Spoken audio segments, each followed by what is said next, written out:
When I was a teen, I dreamed of being an evangelist and traveling the world preaching the gospel. I loved and appreciated my pastor, but as a teenager I thought his work was boring. I went to Oral Roberts University from 1975 to 1978 and studied Oral Roberts more than academics. I still had a 3.0 my first semester. I left ORU without graduating, finished a degree at my hometown school, Indiana State University.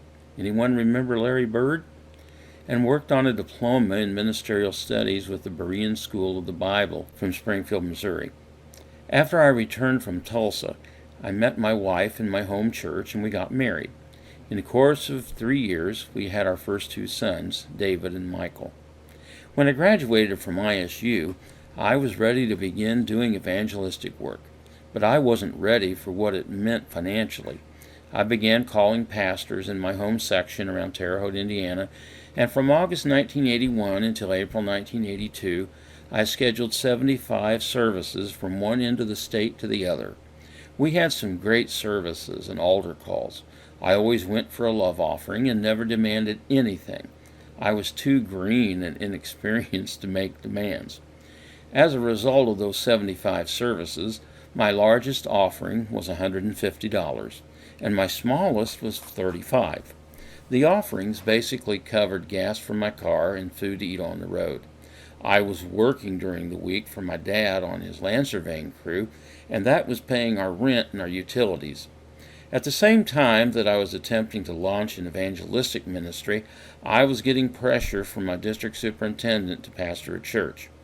Some pastors said to me that evangelists are the unwanted stepchildren of the Assemblies of God. Another pastor asked me if I had any books or records to sell. At the time, I didn't, and he said to me, "Well, you'd better get some so you can be like all the other little evangelists out there."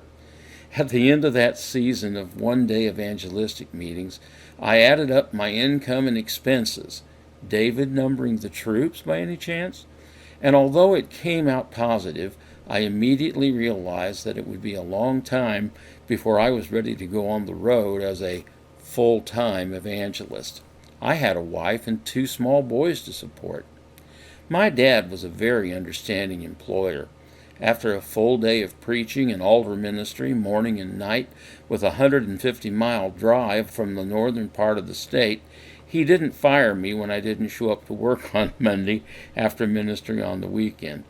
He also saw how we were struggling financially, and on Friday, April 16, 1982, he made me an offer to pay for tuition to take a 2-year land surveyor's course at Vincennes University, about 60 miles south of Terre Haute. I was seriously contemplating his offer.